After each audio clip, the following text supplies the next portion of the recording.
الحمد لله نحمده ونستعينه ونستغفره ونؤمن به ونتوكل عليه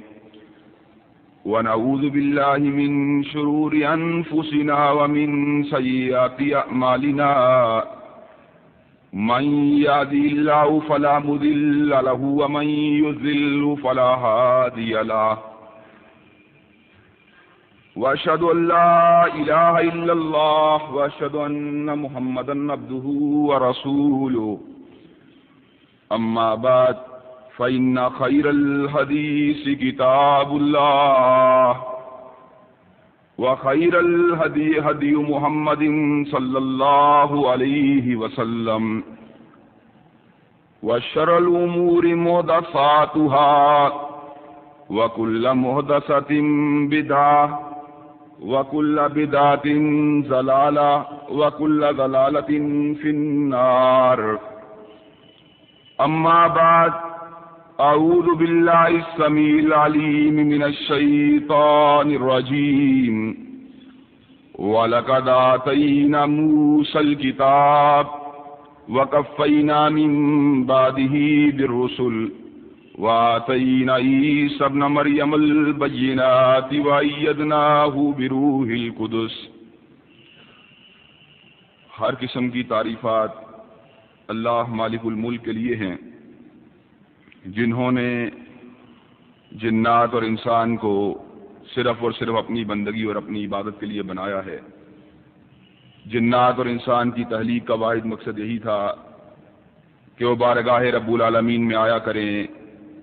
اپنی جبین نیاز کو مالک کائنات کی بارگاہ میں آ کے جھکایا کریں، اپنے دفتر سوال کو کبریا کی بارگاہ میں آ کے پھیلایا کریں، اپنی کمر کو حالت رکوع میں اس کی بارگاہ میں آ کے ہم کیا کریں، اسی کی تکبیر کی صداؤں کو بلند کیا کریں، اسی کی تحلیل کی آوازوں کو اجاگر کیا کریں اور اسی کی تسبیح کے گیت گایا کریں۔ چنانچہ ارشاد ہوا وما خلقت الجن والانس الا لیعبدون، کہ میں نے انسانوں اور جنوں کو صرف اور صرف اپنی بندگی اور اپنی عبادت کے لیے بنایا ہے۔ حمد و ثنا کے بعد عرب ان گنت اور بے شمار درود و سلام ہوں اس ہستی اقدس و مقدس پر کہ جن کا نام نامی اور اسم گرامی محمد اکرم صلی اللہ علیہ وعلی آلہ وصحبہ وبارک وسلم ہے۔ اللہ رب العزت نے امام کونین علیہ الصلوۃ والتسلیم ان کو اہل کائنات کی ہدایت اور ان کی رہنمائی کے لیے مبعوث فرمایا، اور آپ کی ذات بابرکات کے ذریعے اہل کائنات کی ہدایت اور ان کی رہنمائی کا خوب بندوبست فرمایا۔ اللہ رب العزت نے امام کونین علیہ الصلوۃ والتسلیم ان کی سیرت طیبہ میں طرح طرح کی خصوصیات کو ودیعت فرما دیا تھا اور گوناگوں قسم کی صفات کو آپ کی ذات اقدس و مقدس کا حصہ بنا دیا تھا، اور ان تمام باتوں سے بڑھ کر یہ میرے آقا کی زندگی میں کوئی صبح ایسی نہیں آئی، کوئی دوپہر ایسی نہیں آئی، کوئی شام اور کوئی رات ایسی نہیں آئی، دکھوں کی کوئی گھڑی اور خوشیوں کا کوئی لمحہ ایسا نہیں آیا جب عرش کے رب نے اپنی تائید نصرت کو آپ کے شامل حال نہ فرمایا ہو۔ اور ان تمام باتوں سے بڑھ کر یہ کہ عرش کے رب نے اپنی آخری کتاب حمید کو حضرت آقا علیہ الصلوۃ والتسلیم کے قلب اطہر پہ نازل فرمایا۔ اسی کتاب حمید کی پہلی سورت سورہ فاتحہ کے بعد سورہ بقرہ کے حوالے سے میں اپنی چند گزارشات کو آپ حضرات کے سامنے رکھنے کی کوشش کر رہا ہوں۔ میں نے آپ حضرات کے سامنے بڑی تفصیل کے ساتھ یہودیت کے حوالے سے اور سیرت موسیٰ کے حوالے سے اپنی چند گزارشات کو رکھا تھا۔ آج میں آپ حضرات کے سامنے بنی اسرائیل ہی کے دوسرے مذہب عیسائیت کے حوالے سے اپنی چند گزارشات کو آپ حضرات کے سامنے رکھنا چاہتا ہوں، لیکن قبل اس کے کہ میں عیسائیت کے معتقدات کا جائزہ لوں اور ان کی تعلیمات کو آپ حضرات کے سامنے رکھوں اور قرآن مجید سے اور سنت رسول ہاشمی علیہ الصلوۃ والتسلیم سے ان کے سارے دلائل کا رد کروں، میں آپ حضرات کے سامنے سب سے پہلے حضرت عیسیٰ علیہ السلام جن کے ساتھ عیسائی اپنی نسبت کرتے ہیں ان کے خانوادے کے حوالے سے اور ان کی اپنی پیدائش کے حوالے سے کچھ گزارشات رکھنا چاہتا ہوں۔ اس کی وجہ یہ ہے کہ عیسائیوں کی گمراہی کا بہت زیادہ تعلق حضرت عیسیٰ علیہ السلام کی پیدائش کے واقعے سے ہے۔ حضرت عیسیٰ علیہ السلام وہ جس خانوادے میں پیدا ہوئے، اللہ رب العزت نے اس خانوادے کو کائنات کا ایک اہم ترین خانوادہ قرار دیا ہے۔ مالک کائنات ارشاد فرماتے ہیں ان اللہ اصطفیٰ آدم ونوحا وآل ابراہیم وآل عمران علی العالمین۔ کائنات کے لوگوں سن لو، میں نے جناب آدم کو، میں نے جناب نوح کو، میں نے جناب ابراہیم کو اور میں نے جناب عمران کے خاندان کو جمیع کائنات کے اوپر فضیلت دی ہے۔ جناب عمران یہ حضرت عیسیٰ علیہ السلام کے نانا تھے اور ان کی بیوی حنا وہ انتہائی عبادت گزار لوگ تھے، اور ہمہ وقت ان کی مصروفیات یہ ہوا کرتی تھی کہ وہ بیت المقدس کی خدمت کیا کرتے، اس کی عمارت کو آباد کیا کرتے، اس کی آبادی کا خیال رکھا کرتے، اور جو زائرین آتے بیت المقدس کی زیارت کے لیے ان کی خدمت کیا کرتے۔ مالک کائنات نے جناب عمران پر بھی اور ان کی اہلیہ کے اوپر بھی آسمان سے رحمتوں کا نزول فرمایا، آسمان سے سکینت کا نزول فرمایا، اپنی نعمتوں میں سے ان کو وافر حصہ دیا، لیکن ان کے نصیبے میں ایک چیز نہ آئی، اور وہ یہ چیز تھی کہ شادی کے بعد مدتیں گزر جانے کے باوجود ان کے گھر اولاد پیدا نہ ہوئی۔ ایسے عالم میں جناب عمران کی بیوی، جو کہ خود بھی ایک انتہائی پارسا عورت تھی، مالک کائنات کو راضی کرنے کے لیے دعا مانگتی ہے، کہتی ہیں اللہ اگر تو مجھے بچہ دے تو میں تجھے اس بچے کو تیری خدمت کے لیے، تیری بارگاہ میں، تیرے گھر کی خدمت کے لیے وقف کر دوں گی۔ اب وہ یہ دعا مانگتی ہیں، مالک کائنات جناب عمران کی بیوی کی اس دعا کو قبول فرماتے ہیں، اور مالک کائنات نے اس دعا کا ذکر کلام حمید کے اندر اس انداز کے اندر کیا، ربی انی نذرت لک ما فی بطنی محررا فتقبل منی۔ اے اللہ جو کچھ بھی تو مجھے عطا کرے گا اللہ اس کو تیری مسجد کی خدمت کے لیے وقف کر دوں گی۔ اب مالک کائنات اس کی تقدیر کے فیصلے کو دیکھیے، دعا وہ جناب عمران کی بیوی نے ایک بیٹے کے لیے مانگی تھی، لیکن مالک کائنات نے بیٹے کو مقدر میں نہیں رکھا تھا، بلکہ مالک نے ان کو ایک ایسی بیٹی کو عطا کرنا تھا کہ جس جیسی بیٹیاں کائنات کے اندر کبھی کبھی پیدا ہوتی ہیں۔ ان کے گھر جب جناب مریم کی ولادت ہوئی تو تھوڑا سا ان کے ذہن میں خیال آتا ہے، اللہ یہ خانقاہوں کو آباد کرنا، اللہ یہ مسجدوں کو آباد کرنا، اللہ یہ تیرے گھروں کو آباد کرنا، اللہ یہ تو مردوں کا کام ہے، اللہ عورتیں تو یہ کام آسانی کے ساتھ نہیں کر سکتی، لیکن اللہ تجھ کو میری نظر کا پتہ ہے، اللہ تجھ کو میری نیت کا پتہ ہے، اللہ میں نے منت مانگی تھی کہ اللہ اگر تم یہ بچہ عطا کرے گا تو اللہ میں اس کو تیری بارگاہ کے اندر نظر کر دوں گی۔ اللہ اب بچہ تو تم نے عطا نہیں کیا، اللہ بچی عطا کی ہے، اور تجھ کو اس بات کا اچھی طرح پتہ ہے وَلَيْسَ الذَّكَرُ كَالْأُنثَىٰ، اللہ مرد اور عورت یہ برابر نہیں ہوتے، اللہ عورت کے مسئلے مرد کے مسئلوں سے جدا ہوتے ہیں، اللہ عورت کو اپنی عصمت کی نگہبانی کا مسئلہ ہوتا ہے، اللہ عورت کو پردے داری کا مسئلہ ہوتا ہے، اللہ عورت کو شرم و حیا کا مسئلہ ہوتا ہے، لیکن اللہ میں اس کو تیری بارگاہ کے اندر نظر کر کے اس بات کی دعا مانگتی ہوں، انی اعیذھا بکا وذریتھا من الشیطان الرجیم، اللہ اس امید سے آپ کی بارگاہ کے اندر وقف کرتی ہوں کہ مالک کائنات آپ اس کو بھی اور اس کی آئندہ آنے والی نسلوں کو بھی شیطان لعین کے شر سے محفوظ رکھیں گے۔ جناب مریم کا نام، ان کے نام کا معنی ہی ہاضمہ ہے۔ اب جب ایک بچے کو ہیکل کی نظر کیا جاتا ہے، ایک بچے کو مسجد کی نظر کیا جاتا ہے، تو جتنے لوگ، جتنے علماء، جتنے ربی وہاں پر موجود ہوتے ہیں، ساروں کے ذہن میں یہ خیال آتا ہے چونکہ یہ بچی بارگاہ رب العالمین میں وقف ہے، اگر ہم اس کی تربیت کریں گے، اس کی کفالت کریں گے تو مالک کائنات کی رحمتوں کا ہمارے اوپر نزول ہوگا۔ تو سارے ربی اس بات کی خواہش کرتے ہیں، لیکن مالک کائنات نے ان کی کفالت کے لیے جس شخص کو چنا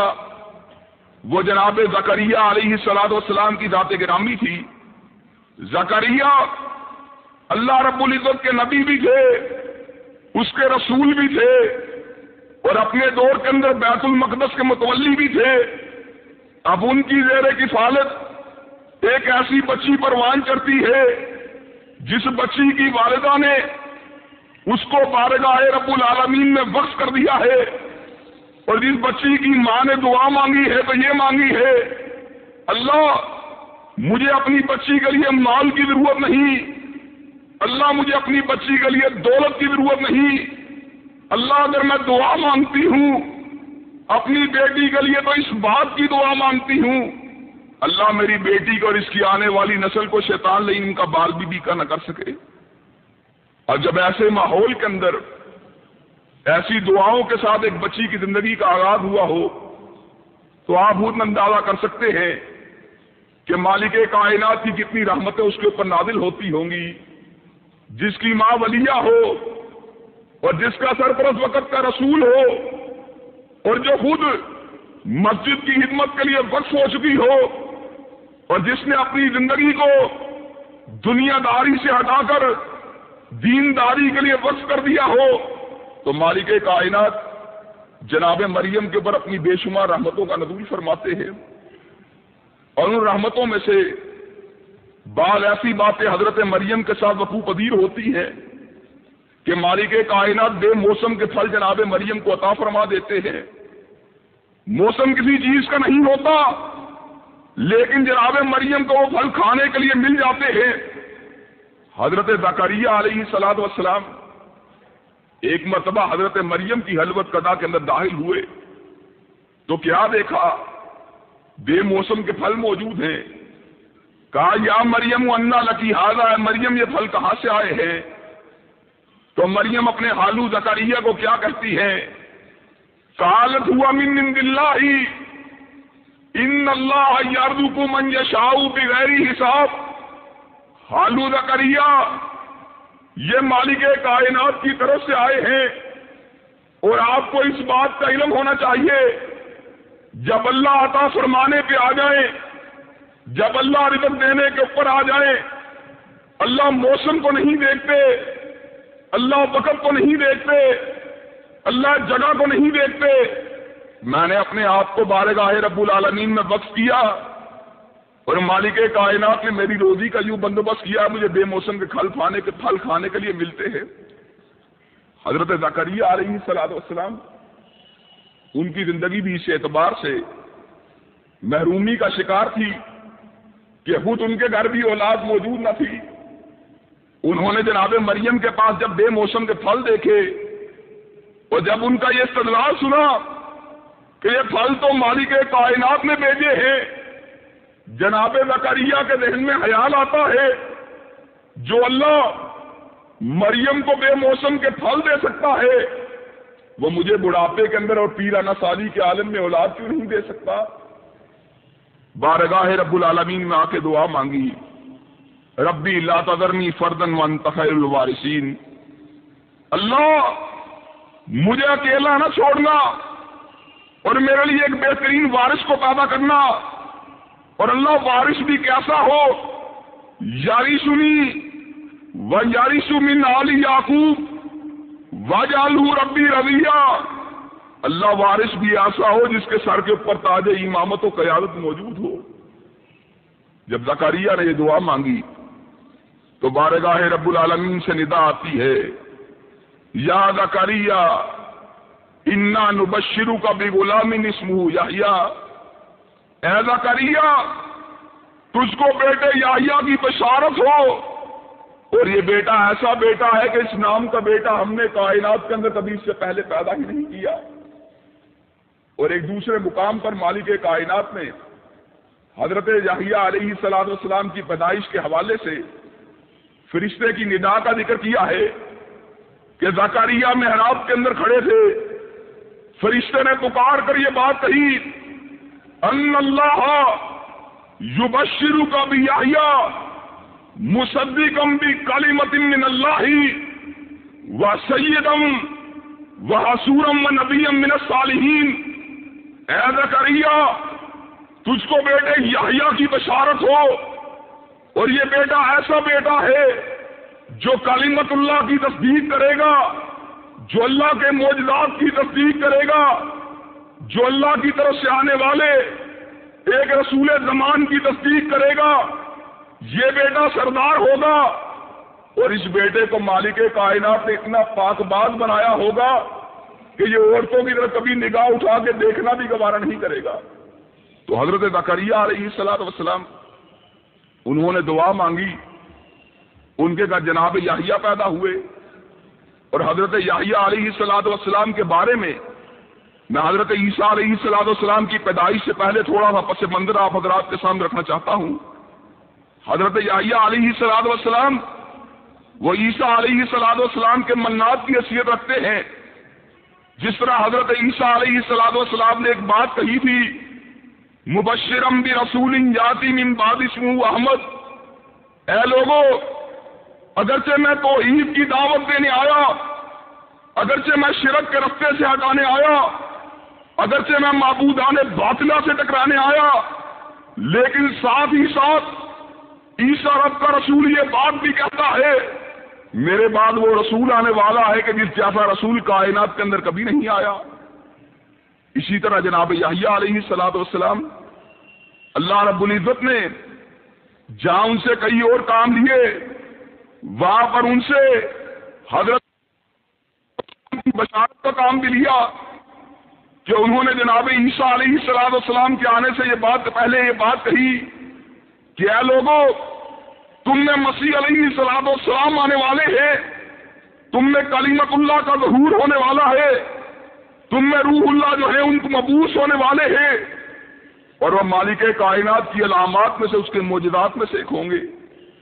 حضرت یحییٰ علیہ السلام ان کی ولادت کے بعد جناب مریم کے روز و شب اسی طرح گزرتے رہے، صبح بھی عبادت کرنی، شام کو بھی عبادت کرنی، راتوں کو بھی عبادت کرنی۔ اسی روز و شب کے گزرنے کے دوران ایک دن جناب جبریل امین صورت بشر جناب مریم کے پاس آتے ہیں، اور میں آپ حضرات کے سامنے اس بات کو رکھنا چاہتا ہوں جو میں پہلے بھی کئی مرتبہ آپ حضرات کے سامنے بیان کر چکا ہوں کہ کوئی بھی بشر اللہ رب العزت کے ساتھ براہ راست کلام نہیں کر سکتا۔ ما کان لبشر ان یکلمہ اللہ الا وحیا او من وراء حجاب او یرسل رسولا فیوحی باذنہ ما یشاء انہ علی حکیم۔ کائنات کے لوگوں سن لو، کسی بشر کی یہ مجال نہیں اپنی آنکھوں کے ساتھ مالک کائنات کی زیارت کر سکے۔ مالک جب بھی گفتگو کرتے ہیں پردے کی اور سے گفتگو کرتے ہیں، مالک کائنات جب بھی گفتگو کرتے ہیں بذریعہ وحی گفتگو کرتے ہیں، مالک کائنات جب بھی گفتگو کرتے ہیں اپنے کسی رسول کو بھیج کے گفتگو کرتے ہیں۔ اگرچہ مالک کائنات کی وحی اور اس کا کلام عمومی اعتبار سے تو صرف اور صرف مرد انبیاء اور رسول اللہ ہی کے اوپر آتا رہا، لیکن یہ قسمت اور یہ بخت کی بلندی 3 عورتوں کو حاصل ہوئی کہ جن کے پاس مالک کائنات نے یا تو اپنے فرشتے کو بھیجا یا ان کے اوپر اپنی وحی کا نزول فرمایا۔ پہلی عورت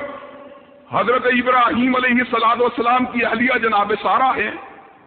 جب فرشتے جناب ابراہیم علیہ السلام کے پاس آئے تھے تو اس وقت سارہ بھی ان کے پاس موجود تھی۔ جب وہ جانے لگے تو ایسے عالم نے فرشتوں نے جناب سارہ کو بالمشافہ طور پہ یہ بات کہی تھی، فَبَشَّرْنَاهَا بِإِسْحَاقَ وَمِن وَرَاءِ إِسْحَاقَ یعقوب، کہ اے سارہ تجھ کو بیٹے اسحاق کی بشارت ہو، تجھ کو پوتے یعقوب کی بشارت ہو۔ تو ایسے عالم میں جناب سارہ نے یہ بات کہی تھی، یا ویلتا علی وانا عجوز وہذا بالی شیئا ان ھذا لشیء عجیب، اور میں بڑھاپے کے عالم میں جلوں گی جبکہ میں خود بوڑھی ہو چکی، میرا خاوند بھی بوڑھا ہو چکا۔ تو فرشتوں نے یہ بات کہی تھی، سارا تعجبین من امر اللہ، اور تو اللہ کے حکم کے اوپر حیران ہوتی ہے۔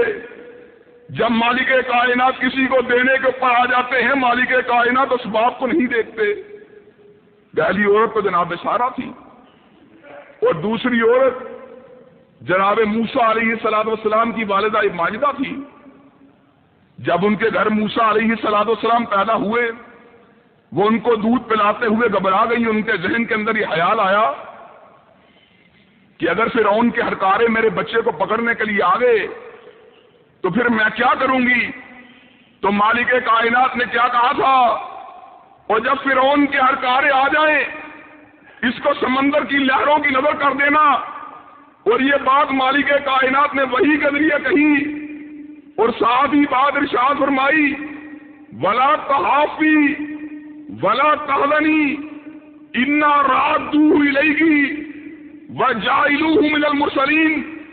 موسیٰ کی ماں، نہ غم کھانے کی ضرورت ہے نہ گھبرانے کی ضرورت ہے۔ موسیٰ کا سمندر کی لہروں کی نظر کر دینا، اس کو پلٹانا، اس کے سر کے اوپر تاج امامت رکھنا، اس کو دوبارہ تیری آنکھوں کی ٹھنڈک بنانا، یہ سارے کے سارے میرے کام ہیں۔ اور تیسری وہ عورت جس کے پاس ملائکہ کا نزول ہوا اور جن کے پاس خود ملائکہ آئے، وہ جناب مریم سلام اللہ علیہا کی ذات گرامی ہے۔ ملائکہ نے ایک مرتبہ پکار کے جناب مریم کو یہ بات بھی کہی تھی، ان اللہ اصطفاکی وطہرکی واصطفاکی علی نساء العالمین۔ مریم تجھے بشارت ہو کہ مالک کائنات نے تجھے جمیع کائنات کی عورتوں کے اوپر فضیلت دے دی ہے، اور یہ اس لیے ہوا کہ تیری والدہ نے تجھ کو دین کے لیے وقف کر دیا تھا، اور یہ اس لیے ہوا کہ تو نے اپنے نفس کو طاہر بنا لیا تھا، اور یہ اس لیے ہوا کہ صبح و شام مالک کائنات کی بندگی کرتی رہی۔ اور حضرت محمد رسول اللہ صلی اللہ علیہ وسلم نے ارشاد فرمایا تھا، مرد تو بہت کامل ہوئے لیکن عورتیں دو ہی کامل گزری ہیں۔ ایک عورت مریم ہے جو عمران کی بیٹی تھی، اور ایک آسیہ ہے جو فرعون کی زوجہ تھی، اور ایک تیسری حدیث کے اندر، ایک دوسری حدیث کے اندر حضرت آقا نے یہ بھی کہا تھا کہ چار عورتوں کو مالک کائنات نے جمیع انسانیت کے اوپر فوقیت دی ہے، جہانوں کی عورتوں کے اوپر فوقیت دی ہے۔ ایک خدیجہ الکبریٰ ہے، ایک فاطمہ ہے، ایک مریم سلام اللہ علیہا ہے، ایک جناب آسیہ ہے، لیکن ساتھ ہی حضرت آقا نے جناب صدیقہ کی منقبت کا بیان کرتے ہوئے یہ بات کہی تھی، لیکن عائشہ کی جمیع انسانیت کے اوپر فضیلت کا عالم یہ ہے جو سرید کی فضیلت باقی کھانوں کے اوپر ہوتی ہے، جیسے سرید سید الطعام ہے، اسی طرح عائشہ ان ساری کی ساری کامل عورتوں کے ہونے کے باوجود مالک کائنات نے اس کو سب سے زیادہ اکمل بنا دیا ہے۔ تو جناب مریم سلام اللہ علیہا، ان کے پاس جبریل امین آتے ہیں اور وہ بصورت بشر موجود ہوتے ہیں۔ اب یہ سارے کے سارے معاملے کے اوپر غور کیجیے، مالک کائنات نے اپنی ایک نشانی کو ظاہر فرمانا تھا۔ مالک کائنات جناب جبریل امین کو جناب مریم کے پاس بھیجتے ہیں، فارسلنا الیہا روحانا فتمثل لہا بشرا سویا۔ تو جبریل امین اس انداز کے اندر آئے کہ وجود کے اعتبار سے وہ بالکل مرد معلوم ہوتے تھے، اب جناب مریم سلام اللہ علیہا انہوں نے ساری زندگی کبھی کسی مرد کے ساتھ تنہائی کے اندر ایک لمحہ بھی نہ گزارا تھا. وہ تنہائی کے اندر جب ایک مرد کو دیکھتی ہیں تو پریشان ہو جاتی ہیں, کہتی ہیں اعوذ بالرحمن منک ان کنت تقیا, اور میں رحمان کی پناہ میں آتی ہوں, اللہ کے واسطے میرے قریب نہیں آنا, اگر تیرے اندر ذرا برابر بھی تقوی موجود ہے تو میری طہارت کو پامال کرنے کی کوشش نہیں کرنی. تو جناب جبریل کیا کہتے ہیں, انما انا رسول ربی کے لیے احب لکی غلاما زکیا, اے مریم میں تیرے رب کا رسول ہوں, میرا نام جبریل ہے اور میں تجھ کو ایک بیٹے کے پیدا ہونے کی بشارت دینے آیا ہوں. جناب مریم گھبرا جاتی ہے, پریشان ہو جاتی ہیں, کہتی ہیں میرے گھر بچہ پیدا ہوگا, جبکہ عالم میرا یہ ہے کہ میں نے کسی کے ساتھ شادی تو کی نہیں, اور برائی کرنا اس کے بارے میں تو میں نے کبھی وہم و گمان, میرے ذہن میں اس کا کبھی خیال بھی نہیں آیا. تو جبریل امین جواب میں کہتے ہیں اے مریم یہ بچہ نہ تو نکاح کے ذریعے پیدا ہوگا نہ برائی کے ذریعے پیدا ہوگا, بلکہ یہ وہ بچہ ہے جو بن باپ پیدا ہوگا. یہ آیت من آیت اللہ بھی ہے, یہ روح اللہ بھی ہے, یہ کلمت اللہ بھی ہے, اور مالک کائنات نے اس بچے کو اور تیری ذات کو دو جہانوں کے لیے نمونہ بنا دینا ہے. مریم اس بات کو سن لے, یہ مالک کائنات کا اٹل فیصلہ ہے. جب مالک کائنات کسی بات کا فیصلہ کر لیتے ہیں اس میں کبھی تغیر نہیں آتا. یہ بات کہہ کر جناب جبریل امین جو ہے وہاں سے چلے جاتے ہیں. حضرت مریم سلام اللہ علیہا اپنے آپ کو حاملہ محسوس کرتی ہیں. جبریل کی بشارت کا بھی یقین ہے, اللہ رب العزت کی رحمت کا بھی یقین ہے, لیکن بتقاضۂ بشریت ذہن کے اندر وساوس بھی آتے ہیں, ذہن کے اندر خدشات بھی آتے ہیں, کھٹکے بھی آتے ہیں. ذہن میں خیال آتا ہے لوگ میرے بارے میں جب وہ بچہ پیدا ہوگا کیسی کیسی باتیں کریں گے. لوگ کہیں گے کہنے کو تو عبادت کے لیے اپنے آپ کو وقف کیا ہوا تھا, لیکن معاذ اللہ اس کے کردار کے اندر کوئی نہ کوئی نقص موجود تھا. لیکن انہی وسوسوں کے اندر, اسی امید و بیم کی کیفیت کے اندر مالک کائنات کی رحمت کا یقین بھی ہے اور بتقاضۂ بشریت جو خدشات بھی ہیں. جب وضع حمل کا وقت آتا ہے جو تھوڑے سے دور مقام کے اوپر چلی جاتی ہیں. حضرت عیسیٰ علیہ السلام کی جب ولادت ہوئی تو جناب مریم کے اوپر اضطراری اور بے قراری کی, اس طرح کی اضطرار کی اور بے قراری کی ایسی کیفیت پیدا ہوئی کہ کہنے لگی کنت نسیم منسیا, اے اللہ یہ عجیب ماجرا ہے, اللہ کاش آج سے پہلے مریم مر گئی ہوتی اور اس کے پاس کوئی ایسا بچہ پیدا نہ ہوا ہوتا جس کا باپ بھی موجود نہیں. ادھر یہ خیال آتا ہے, ادھر مالک کائنات دو مختلف روایات اس آیت کی تفسیر کے اندر موجود ہیں. یا تو حضرت عیسیٰ علیہ السلام کو قوت گویائی دیتے ہیں, یا مالک کائنات کا ایک فرشتہ جو ہے پکار کر حضرت مریم کو یہ بات کہتا ہے کہ اب مریم گھبرانے کی ضرورت نہیں, مالک کائنات نے دیکھ تیرے نیچے سے نہر کو رواں کر دیا ہے, اور مریم بالکل گھبرانے کی ضرورت نہیں, اپنی آنکھوں کو اپنے بچے کے نظارے سے ٹھنڈا کرو, اور اگر تم سے کوئی بچے کے بارے میں گفتگو کرے تو خاموشی سے یہ بات کہہ دینا میں نے رحمان کے لیے روزہ رکھا ہوا ہے. اس دور میں چپ کے روزے موجود ہوا کرتے تھے, مجھے بولنے کی اجازت موجود نہیں, اشارہ کر دینا اور پھر دیکھنا مالک کائنات کس طرح اپنے اعجاز کا ظہور فرماتے ہیں, کس طرح اپنے معجزات کا ظہور فرماتے ہیں. حضرت مریم سلام اللہ علیہا اس ندائے غیبی کے بعد ان کے اندر ایک اعتماد پیدا ہوتا ہے, ایک حوصلہ پیدا ہوتا ہے.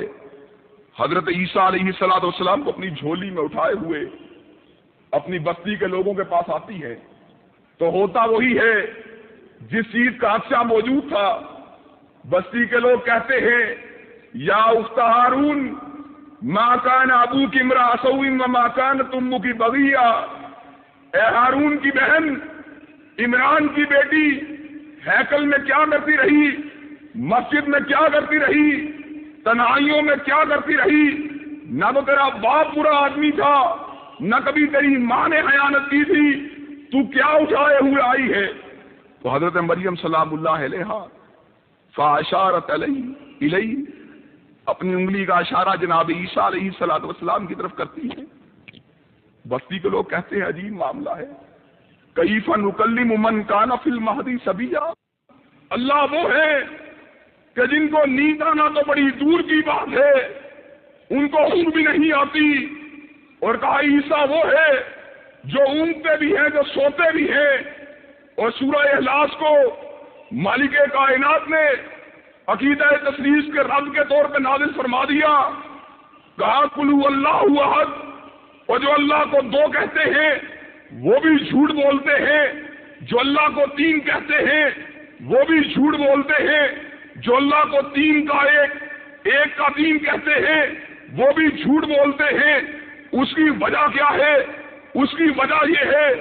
اللہ الصمد، کائنات میں جو بھی پیدا ہوا نیاز مند پیدا ہوا، کائنات میں جو بھی پیدا ہوا محتاج پیدا ہوا، کائنات میں جو بھی پیدا ہوا ضرورت مند پیدا ہوا، کائنات میں جو بھی پیدا ہوا سہارے کا محتاج پیدا ہوا، کائنات میں جو بھی پیدا ہوا کمزوریوں کا شکار پیدا ہوا، کائنات میں جو بھی پیدا ہوا تھکاوٹ اور اکتاہٹ کا شکار پیدا ہوا، لیکن اللہ الصمد، لیکن اللہ ان ساری چیزوں سے بے نیاز ہے۔ مالک کائنات نے ارشاد فرمایا مل مسیح ابن مریم الا رسول قد خلت من قبلہ الرسل وامہ صدیقہ کانا یاکلان الطعام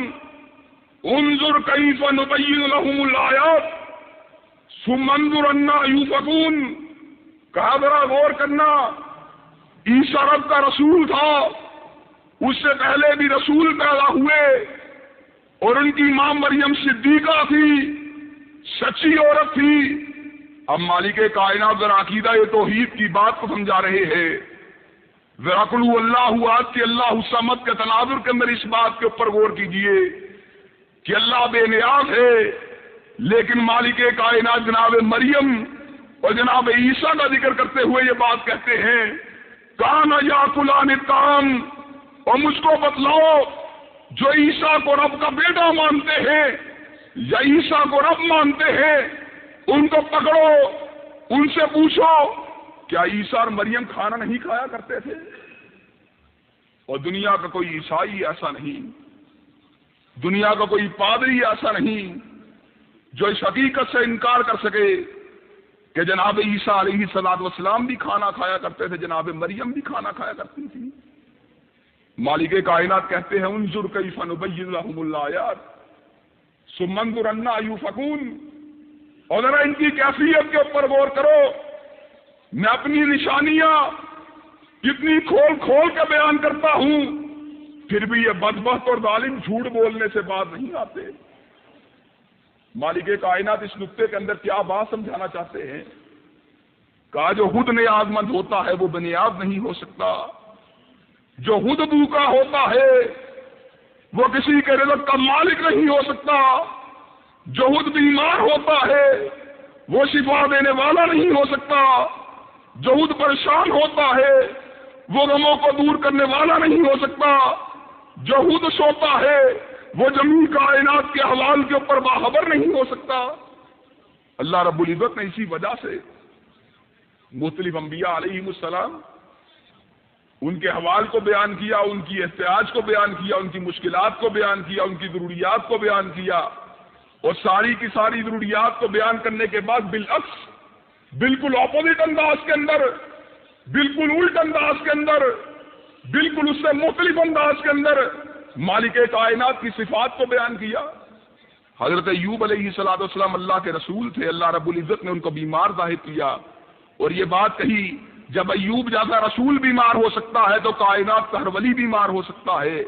اور جب انبیاء اور اولیاء بیمار ہوتے ہیں تو پھر یہ بیماریوں کو دور کرنے والے نہیں بلکہ بیماریوں کو دور کرنے والا مالک کائنات ہے۔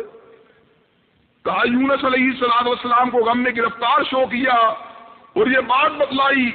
اگر یونس غم میں گرفتار ہو سکتا ہے کائنات کے سارے اولیاء غم کا شکار ہو سکتے ہیں، اور اولیاء کو، انبیاء کو، صدیقین کو، شہداء کو غموں سے نجات اگر دلاتا ہے صرف اور صرف مالک کائنات کی ذات دلاتی ہے۔ اللہ رب العزت نے اس مسئلے کو سمجھایا، اور جب مسئلہ ابنیت کھڑا ہوا تھا اس کے بارے میں مالک کائنات نے پھر آیات مباہلہ کا نزول فرمایا۔ ذرا اس بات کے اوپر بھی غور کر لیجئے، مالک کائنات نے کیا بات کہی کہ عیسیٰ کی جو معجزاتی پیدائش ہے وہ بالکل آدم کی مانند ہے، جو تودہ ہاتھ سے حمیر کو اٹھا کے کسی پتلے کے اندر جان کو ڈال سکتا ہے، وہ رحم مادر سے بن باپ کے عیسیٰ کو پیدا کیوں نہیں کر سکتا؟ لیکن کہا کئی لوگ ایسے ہوں گے جو اس حقیقت کو پا لینے کے باوجود سچائی کا انکار کریں گے، صداقت کے اوپر ایمان نہیں لے کے آئیں گے۔ مالک کائنات کیا کہتے ہیں؟ جو اس کے باوجود تم سے الجھے، جو اس کے باوجود تم سے بحث کرے، جو اس کے باوجود عیسیٰ کو رب کا بیٹا کہے، پھر اس کو مباہلے کا چیلنج دو، اس کو یہ بات کہو فَقُلْ تَعَالَوْا نَدْعُ أَبْنَاءَنَا وَأَبْنَاءَكُمْ وَنِسَاءَنَا وَنِسَاءَكُمْ وَأَنفُسَنَا وَأَنفُسَكُمْ ثُمَّ نَبْتَهِلْ فَنَجْعَلْ لَعْنَةَ اللَّهِ عَلَى الْكَاذِبِينَ۔ اور جو تم سے اس طرح کی باتیں کرے کہ عیسیٰ رب کا بیٹا ہے، پھر اس کو اوپن مباہلے کا چیلنج دو۔ اور مباہلے کا معنی کیا ہے؟ تم اپنے بیٹوں کو لے کے آؤ، ہم اپنے بیٹوں کو لے کے آتے ہیں۔ تم اپنی عورتوں کو لے کے آؤ، ہم اپنی عورتوں کو لے کے آتے ہیں۔ تم اپنی جانوں کو لے کے آؤ، ہم اپنی جانوں کو لے کے آتے ہیں۔ ثم نبتہل، پھر ہم مباہلہ کرتے ہیں۔ فنجعل لعنۃ اللہ علی الکاذبین، تو اللہ کی لعنت ہو اس گروہ کے اوپر جو جھوٹ بولتا ہے۔ نجران کے عیسائی وفد کے پادری حضرت آقا علیہ الصلوۃ والسلام کے ساتھ مناظرہ کرنے کے لیے آئے، اور ان کا یہ کہنا تھا کہ عیسیٰ علیہ الصلوۃ والسلام رب کے بیٹے ہیں، وہ اللہ کے بندے نہیں، اللہ کے رسول نہیں۔ تو حضرت محمد رسول اللہ صلی اللہ علیہ وسلم نے اس موقع پہ آیات مباہلہ کی تلاوت کی اور یہ بات کہی تعالوا ندعو ابناءنا وابناءکم ونساءنا ونساءکم وانفسنا وانفسکم ثم نبتہل فنجعل لعنۃ اللہ علی الکاذبین۔ اور جاؤ، محمد علیہ الصلوۃ والسلام خود میدان میں آتا ہے، اپنی بیٹیوں کو لے کے آتا ہے، اپنے نواسوں کو لے کے آتا ہے، اپنے اہل بیت کو لے کے آتا ہے۔ وہ آؤ، تم میں اگر اس بات کی شگت موجود ہے، تم اپنے عقیدے کو سچا سمجھتے ہو، تم مباہلے کے لیے آمادہ و تیار ہو جاؤ۔ لیکن نجران کے عیسائی وفد کے پادری حضرت محمد رسول اللہ صلی اللہ علیہ وسلم کے اس مباہلے کی تاب نہ لا سکے تھے، وہ فوراً سے پہلے پلٹ گئے تھے۔ اور آج بھی یہ مباہلے کا کھلا چیلنج دنیا عیسائیت کے لیے موجود ہے، جو حضرت عیسیٰ علیہ السلام کو ابن اللہ مانتے ہیں، اور صرف اس دلیل کی بنیاد کے اوپر کہ ان کا باپ موجود نہیں تھا، وہ کتنے کوتا بھی ہیں، ان کے سامنے آدم علیہ السلام کی پیدائش کا واقعہ موجود نہیں۔ اور اس سے بھی بڑی ستم کی بات پر غور کیجئے، اس سے بھی بڑے ظلم کی بات کے اوپر غور کیجئے کہ مسلمانوں نے کلام اللہ کی روشنی کے اندر، حدیث رسول کی روشنی کے اندر اس بات کو بیان کیا، جب مریم کے یہاں پر جناب عیسیٰ کی ولادت ہوئی، وہ کمواری تھی، نہ ان کی شادی ہوئی تھی، نہ ان کو کسی مرد نے چھوا تھا، لیکن بائبل کے نسخوں کو اٹھائیے، مریم سلام اللہ علیہا کے گھر پیدا ہونے والے جناب عیسیٰ کو جو لوگ ابن اللہ کہتے ہیں، انہوں نے اس بات کو لکھا، جناب مریم کی پاک دامنی کا اعلان کرنے والوں نے کیسی بات کہی کہ جس وقت جناب عیسیٰ کی ولادت ہوئی، مریم کی شادی یوسف نجار کے ساتھ ہو چکی تھی، وہ شادی شدہ تھی۔ جب ایک شادی شدہ عورت کے اگر کسی بچے کی ولادت ہو جائے تو ایسے عالم میں اس کو اپنے باپ کا بیٹا تو کہا جا سکتا ہے، اس کو کسی دوسرے کا بیٹا نہیں کہا جا سکتا۔ وہ یہ بھی مانتے ہیں جناب مریم کا شوہر بھی موجود تھا، پھر بھی جناب عیسیٰ علیہ السلام کو ابن اللہ کہتے ہیں، لیکن مسلمانوں نے جناب مریم کی طہارت کے اوپر بھی حرف نہیں آنے دیا، اور جناب عیسیٰ علیہ السلام کی ابنیت کے مسئلے کو اس انداز کے اندر حل کیا کہ یہ بات کہی، جو اللہ ناقۃ اللہ کو بن باپ کے پیدا کر سکتا ہے، بن ماں کے پیدا کر سکتا ہے، اور ناقۃ اللہ کے یہاں اس کے بچے کو بن باپ کے پیدا کر سکتا ہے، اور ناقۃ اللہ کو پتھر کے سینے کے اندر سے پیدا کر سکتا ہے، اور آدم علیہ السلام کو تودہ ہاتھ میں سے ایک دھڑکتے ہوئے دل والا انسان بنا سکتا ہے، اس اللہ کے لیے عیسیٰ علیہ السلام کی پیدائش کرنا مشکل نہیں۔ یہاں تک تو بات تھی حضرت عیسیٰ علیہ السلام کے مسئلہ ابنیت تھی. اب آگے چلیے عیسیٰ علیہ السلام کی زندگی کے بارے میں ذرا غور کیجیے. عیسیٰ علیہ السلام جو تعلیمات لے کے آئے ان تعلیمات کا بیشتر حصہ وہی تھا جو حضرت موسیٰ علیہ السلام کی شریعت کے اندر موجود تھا. اور وہ باتیں ان میں سے بنیادی نقطہ مالک کائنات کی توحید کے اوپر یقین رکھنا تھا. اور اللہ رب العزت نے دعوت مسیح کے حوالے سے کلام اللہ کے اندر اس بات کو نقل کیا ہے کہ عیسیٰ نے اپنی قوم کے لوگوں کو مخاطب ہو کر یہ بات کہی تھی، میری قوم کے لوگوں اللہ کی بندگی کیا کرو جو میرا بھی رب ہے تمہارا بھی رب ہے. اور آگے عیسیٰ علیہ السلام کے الفاظ کہتے ہیں انہ من یشرک باللہ فقد حرم اللہ علیہ الجنہ ومأواہ النار. اور عیسیٰ کی دعوت کی بنیاد پر ذرا غور کیجیے. اور میں کیا کہتا ہوں، یہ صرف عیسیٰ کی دعوت نہیں بلکہ اللہ رب العزت نے اعلان کر دیا وما ارسلنا من قبلک من رسول الا نوحی الیہ انہ لا الہ الا انا فاعبدون. اور سن لو، آدم کی دعوت بھی یہی ہے، نوح کی دعوت بھی یہی ہے، ابراہیم بھی یہی پیغام لے کے آئے، اسماعیل بھی یہی پیغام لے کے آئے، اسحاق کا پیغام بھی یہی تھا، یعقوب کا پیغام بھی یہی تھا، زکریا کا پیغام بھی یہی تھا، یحییٰ کا پیغام بھی یہی تھا، عیسیٰ کا پیغام بھی یہی تھا، الیاس کا پیغام بھی یہی تھا، محمد علیہ السلام کا پیغام بھی یہی تھا. اور وہ پیغام کیا تھا؟ یہ گردن کاٹ تو سکتی ہے مگر غیر اللہ کے آستانے پہ جھک نہیں سکتی. یہ سر اس کو وجود سے علیحدہ تو کیا جا سکتا ہے مگر غیر اللہ کے آستانے پہ جھکایا نہیں جا سکتا. ان ہاتھوں کو کاٹا تو جا سکتا ہے مگر غیر اللہ کے آستانے پہ پھیلایا نہیں جا سکتا. یہ کمر اس کو ٹانگوں سے علیحدہ تو کیا جا سکتا ہے مگر کسی غیر کے آستانے کے اوپر جھکایا نہیں جا سکتا. اور عیسیٰ نے اسی دعوت کے اندر وزن پیدا کرتے ہوئے ایک زبردست بات کہی تھی. اور وہ بات کیا تھی؟ انہ من یشرک باللہ فقد حرم اللہ علیہ الجنہ ومأواہ النار. اور سن لو، اللہ اگر چاہے تو بڑے سے بڑے پاپ کو معاف کر دے، بڑے سے بڑے گناہ کو معاف کر دے، بڑی سے بڑی خطا کو معاف کر دے. لیکن اللہ کا یہ اصول ہے، اس کا یہ قانون ہے، جو اس کی ذات کے ہوتے ہوئے کسی اور کو شافی مانے، جو اس کی ذات کے ہوتے ہوئے کسی اور کو رزاق مانے، جو اس کی ذات کے ہوتے ہوئے کسی اور کو مشکل کشا مانے، جو اس کی ذات کے ہوتے ہوئے کسی اور کو حاجت روا مانے، اللہ رب العزت نے اس کے اوپر جنت کے باغات کو حرام کر دیا ہے، جہنم کے دہتے ہوئے انگاروں کو اس کے اوپر واجب کر دیا ہے. دعوت مسیح علیہ السلام اس کی بنیاد عقیدہ توحید تھی. اور اللہ رب العزت کیا کہتے ہیں؟ کہتے ہیں کل قیامت کے دن میں عیسیٰ کو اپنے کٹہرے میں لے کے آؤں گا. اگر جو عیسیٰ قصوروار نہیں، اگر جو عیسیٰ نے کبھی ایسی بات نہیں کی کہ مجھ کو اور میری ماں کو مشکل کشا بنایا جائے، مجھ کو روح القدس کو اللہ رب العزت کی ذات کے ساتھ شریک بنایا جائے، لیکن اللہ رب العزت تمام حجت کے لیے کل قیامت کے دن جناب عیسیٰ علیہ السلام کو اپنے کٹہرے میں لے کے آئیں گے اور یہ بات کہیں گے انت قلت للناس اتخذونی وامي الہین من دون اللہ. اے عیسیٰ یہ بات بتلا، تو کس بات کی دعوت دے کر رہا؟ کیا تو نے لوگوں کو یہ بات کہی تھی مجھ کو اور میری ماں کو اللہ رب العزت کی ذات کو چھوڑ کے الہ بنایا جائے اور تجھ کو تیری ماں کے آستانے پہ سر کو جھکایا جائے؟ عیسیٰ یہ بات بتلا، کیا تم نے یہ بات کہی تھی؟ تو عیسیٰ علیہ السلام ایسے عالم میں یہ بات کہیں گے ما قلت لهم الا ما امرتنی به. اللہ، کیا تیرا رسول اور کیا تیرا بندہ ایسی بات کہہ سکتا ہے جس کا تو نے حکم نہ دیا ہو؟ اللہ، تو نے عیسیٰ کو اس بات کا حکم دیا تھا کہ تیری طرف لوگوں کو بلائے. اللہ، تو نے عیسیٰ کو اس بات کا حکم دیا تھا کہ تیری توحید کی دعوت دے. وَكُنْتُ عَلَيْهِمْ شَهِيدًا مَا دُمْتُ فِيهِمْ. اور اللہ، جب تک میں ان کے درمیان رہا،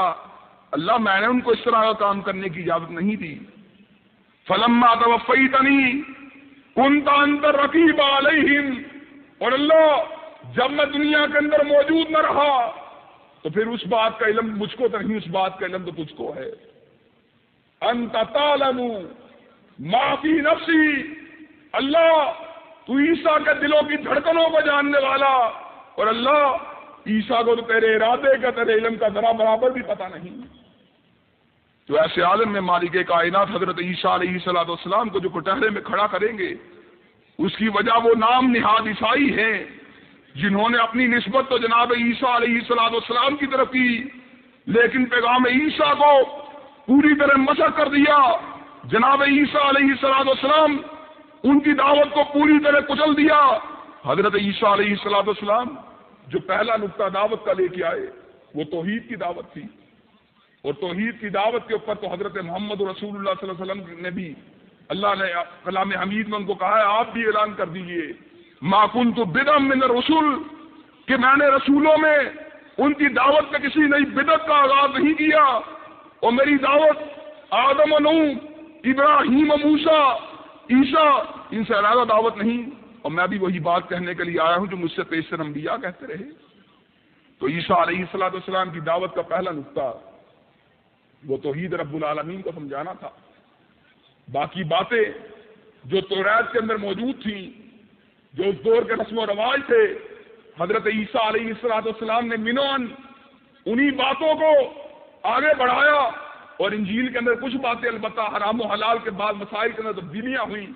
شریعت موسوی کے یہاں پر ماموں اور بھاجی کا نکاح جائز تھا، لیکن شریعت عیسوی کے اندر اس نکاح کو منسوخ کر دیا گیا۔ اسی طرح شریعت عیسوی کے اندر چچا کی بیٹی کے ساتھ نکاح اس کی اجازت موجود نہ تھی۔ بعض ایسی باتیں حضرت عیسیٰ علیہ السلام لے کے آئے، لیکن عیسائیوں کی اس بات کے اوپر ذرا غور کیجئے کہ جو باتیں توریت کے اندر مالک کائنات نے حرام کی تھی، اور جن کی حرمت کے اوپر جناب عیسیٰ علیہ السلام نے مہر لگائی تھی، عیسائیوں نے ان کو حرام ماننے کی بجائے ان ساری کی ساری باتوں کو حلال کر دیا۔ سور یہ جناب موسیٰ علیہ السلام کی شریعت میں حرام تھا، لیکن عیسائی اس کو حلال قرار دیتے ہیں۔ شراب اس کا پینا جو تھا شریعت موسوی کے اندر حرام تھا، اور حضرت عیسیٰ علیہ السلام جو شریعت لے کے آئے اس میں بھی شراب کی حرمت کا بیان ہے۔ انجیل کے اندر شراب کی مذمت کے اندر بیان بھی موجود ہے، اقوال بھی موجود ہیں، لیکن عیسائی وہ بڑے شوق کے ساتھ شراب پیتے ہیں۔ حضرت موسیٰ علیہ السلام ان کے دور کے اندر ہفتے کا دن محترم تھا، اور حضرت عیسیٰ علیہ السلام نے اپنی امتیوں کو مخاطب ہو کر یہ بات کہی تھی، ہفتے کے دن کے تقدس کا خیال کرنا۔ لیکن عیسائیوں نے یہودیوں کی چڑ کے اندر اور ان کی ضد کے اندر ہفتے کے تقدس کو پامال کر کے اتوار کے دن کو محترم اور مقدس بنا لیا۔ گویا کہ عیسائیوں نے جو جو باتیں شریعت موسوی کے اندر موجود تھیں ان ساری کی ساری باتوں کو جو تھا ختم کر دیا۔ ختنہ جو تھا وہ شریعت موسوی کے یہاں پر موجود تھا، لیکن عیسائیوں نے اس کو بھی آپشنل قرار دے دیا، بلکہ بعض عیسائیوں نے اس کی مذمت کے اندر بھی اقرار کو اختیار کر دیا۔ یہ ساری کی ساری باتیں عیسائیوں نے جو اختیار کی وہ ادھوت اختیار کی، جبکہ تعلیمات عیسیٰ علیہ السلام کا اس بات سے کوئی تعلق نہ تھا۔ یہاں تک تو بات ہے جناب عیسیٰ علیہ السلام کی دعوت کی، اور عیسیٰ علیہ السلام اپنی دعوت کو لے کر گلیوں کے اندر، بازاروں کے اندر، شہروں کے اندر پھرتے رہے۔ اور اس بات کو بھی یہاں پر اپنے ذہن میں رکھ لیجئے کہ حضرت عیسیٰ علیہ السلام ان کی رسالت بنیادی طور پہ بنی اسرائیل کے قبیلے کے لیے تھی، اور آپ کی رسالت کے اندر غیر قبیلوں کے لیے دعوت کی کوئی گنجائش موجود نہ تھی۔ اور ایک عیسائی نے تو بائبل کے اندر حضرت عیسیٰ علیہ السلام کے بارے میں ایسی بات لکھ دی ہے جو حضرت عیسیٰ علیہ السلام کے قطعی طور پہ شایع نشان نہیں۔ وہ یہ بات لکھتا ہے، یہاں پہ حضرت عیسیٰ علیہ السلام کی توہین کے الفاظ ہیں، وہ یہ بات لکھتا ہے حضرت عیسیٰ علیہ السلام ان کے پاس ایک عورت آتی ہے جس کا تعلق بنی اسرائیل کے ساتھ نہیں تھا، اس کا بیٹا بیمار تھا، وہ جناب عیسیٰ کو آگے یہ بات کہتی ہے، جناب عیسیٰ میرے بیٹے کی شفا یابی کے لیے اپنے معجزے کا اظہار فرمائیے۔ تو عیسیٰ علیہ السلام ارشاد فرماتے ہیں، اے عورت تو پلٹ جا، بنی اسرائیل کا کتا اگر مر رہا ہو تو عیسیٰ اس کی شفا یابی کے لیے تو کوشش کر سکتا ہے، لیکن غیر قوم کا اگر انسان بھی مر رہا ہو تو عیسیٰ کو اس سے کوئی سروکار نہیں۔ یعنی ایک طرف تو عیسائیوں نے حضرت عیسیٰ علیہ السلام کو محبت اور رحمت کا پیغمبر قرار دیا، اور دوسرے نسلی عصبیت کا عالم یہ ہے، ان کا نسلی عصبیت کے اعتبار سے ایک ایسا خاکہ کھینچ کے بائبل کے اندر رقم کیا کہ یوں محسوس ہوتا ہے غیروں کے لیے جناب عیسیٰ علیہ السلام میں معاذ اللہ انسانیت نام کی کوئی چیز موجود نہ تھی۔ تو عیسیٰ علیہ السلام ان کی زندگی کے اندر جو معجزات تھے اور انہوں نے اپنی حیات کے اندر اس قسم کے واقعات جو ان کے ساتھ رونما ہوئے اور جو ان کو اٹھایا گیا زندہ آسمانوں کی طرف، اس کے حوالے سے انشاءاللہ العزیز اپنی گزارشات کو آئندہ خطبہ جمعہ میں بیان کروں گا۔ اور عیسائیوں نے ان باتوں کے اندر جتنی تحریفیں کی، ان باتوں میں اتنی ترمیمیں کی، اور قرآن مجید اور سنت کے جو باتیں آئیں عقلی اعتبار سے بھی نقلی اعتبار سے بھی وہ کس طرح زیادہ فقہ ہے، کس طرح ان میں زیادہ سچائی موجود ہے، اس حوالے سے انشاءاللہ العزیز اپنی گزارشات کو آئندہ خطبہ جمعہ میں آپ حضرات کے سامنے رکھنے کی کوشش کی جائے گی۔ وآخر دعوانا الحمدللہ رب العالمین۔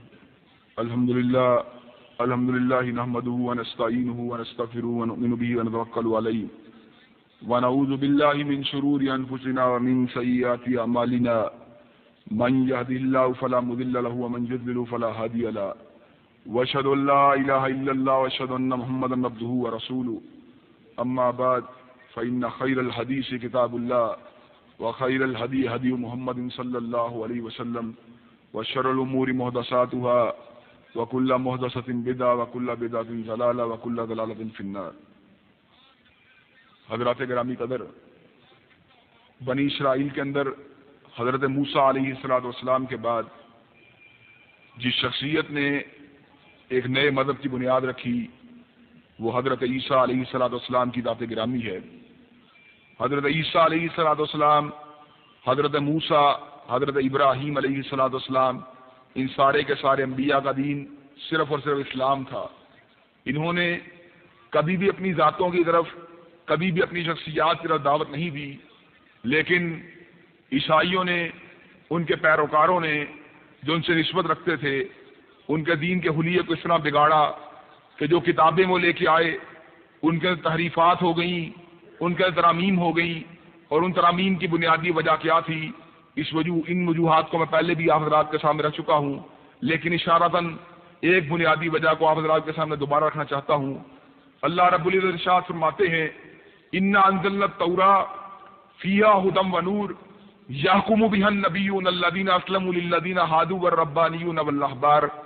بما استحفظوا من کتاب اللہ، کہ ہم نے توریت کو نازل کیا، اس میں روشنی بھی تھی، اس میں ہدایت بھی تھی، جس کے ذریعے علماء بنی اسرائیل اور انبیاء بنی اسرائیل وہ نیکی اور صداقت کے فیصلے کیا کرتے تھے۔ لیکن اللہ رب العزت ارشاد فرماتے ہیں بما استحفظوا من کتاب اللہ، ان کی حفاظت بھی علماء کے ذمے تھی، ان کی حفاظت بھی ربیوں کے ذمے تھی۔ چنانچہ ان کتابوں کے اندر تحریف ہوتی گئی، ان کتابوں میں ترمیم ہوتی گئی، لیکن ایک ہی کتاب تحریف سے بچی۔ اس کی وجہ یہ تھی کہ اس کتاب کی حفاظت علماء کے ذمے نہیں تھی، صحابہ کے ذمے نہیں تھی، اولیاء کے ذمے نہیں تھی، بلکہ اللہ نے ارشاد فرما دیا انا نحن نزلنا الذکر وانا لہ لحافظون، کہ ہم نے ذکر کو نازل کیا اور ہم ہی اس کی حفاظت کرنے والے ہیں۔ اور حفاظت بھی کس طرح ہوگی؟ تختیوں کے اوپر نہیں ہوگی، کاغذ اور سیاہی کے ساتھ نہیں ہوگی، بل ہوا آیات بینات فی صدور الذین اوتوا العلم، کہ مالک کائنات اس کتاب کو اہل علم کے سینوں کے اندر محفوظ کر دیا کریں گے۔ تو ساری کی ساری کتابیں یہ تھیں، ان میں تحریف ہو گئی، اور دین مسیح اور دین موسیٰ علیہ السلام ان کے حلیے کو بگاڑ دیا گیا۔ اس حلیے کو بگاڑتے ہوئے جو سب سے پہلے بات عیسائیوں نے کہی وہ کیا بات تھی؟ وقالت الیہود عزیر ابن اللہ وقالت النصارى المسیح ابن اللہ۔ یہودیوں نے جس طرح عزیر کو اللہ کا بیٹا کہا تھا، اسی طرح عیسائیوں نے معاذ اللہ عیسیٰ علیہ السلام کو رب کا بیٹا کہا، اور اس بیٹا کہنے کی بنیادی وجہ یہ تھی عیسیٰ علیہ السلام بن باپ کے پیدا ہوئے تھے۔ تو اللہ رب العزت نے اس اشکال کا بڑے بہترین انداز کے توڑ کیا۔ اللہ رب العزت ارشاد فرماتے ہیں وہ عیسیٰ کی پیدائش کے اوپر شک کر کے اس کو رب کا بیٹا سمجھنے والوں اس بات کے اوپر غور کیوں نہیں کرتے جو رب آدم علیہ السلام کو بن باپ اور بن ماں کے پیدا کر سکتا ہے، وہ جناب عیسیٰ علیہ السلام کو بن باپ کے کیوں پیدا نہیں کر سکتا؟ اس کے بعد حیات مسیح کے حوالے سے میں نے ان کی دعوت میں سے توحید کے نقطے کو بیان کیا اور یہ بات کہی کہ آپ نے کافی ساری باتیں جو توریت کے اندر موجود تھیں انہی کو آگے بڑھایا، حلال اور حرام کے بعد مسائل کو آپ نے تبدیل کیا، باقی باتیں آپ کا آسمانوں کے اندر اڑ جانا، آپ کے معجزات کا بیان، ان ساری کی ساری باتوں کو انشاءاللہ العزیز آئندہ خطبہ جمعہ میں بیان کیا جائے گا، اور یہ بات بھی بیان کی جائے گی کہ عیسیٰ علیہ السلام کے معجزات ان کے پیغمبر ہونے کی نفی کرتے ہیں، کیا معاذ اللہ اس سے ان کا خدا کا بیٹا ہونا ثابت ہوتا ہے؟ یہ ساری کی ساری باتیں انشاءاللہ العزیز آئندہ خطبہ جمعہ میں آپ حضرات کے سامنے رکھی جائیں گی۔ عقیدہ کفارہ، صلیب کا عقیدہ، دوبارہ جی اٹھنا، جو عیسائی ساری کی ساری باتیں کرتے ہیں، اور اصل میں عیسیٰ علیہ السلام کس طرح اٹھائے گئے، ان باتوں کا بیان انشاءاللہ العزیز آئندہ خطبہ جمعہ میں کیا جائے گا، اور اس کے بعد جو عیسائیوں کے گمراہ کو نقائد ہیں ان کو بھی تھوڑی سی وضاحت کے ساتھ بیان کیا جائے گا۔ اللہ رب العزت ہمیں صحیح معنوں میں قرآن و سنت پر چلنے کی توفیق عطا فرمائے، اور حضرت محمد رسول اللہ صلی اللہ علیہ وسلم کی سنت پہ عمل پیرا ہونے کی توفیق دے، اور ان تمام گمراہیوں سے محفوظ فرمائے جن میں یہود و نصارہ گرفتار ہو گئے۔ سبحان ربک رب العزت عما یصفون وسلام المرسلین والحمد للہ رب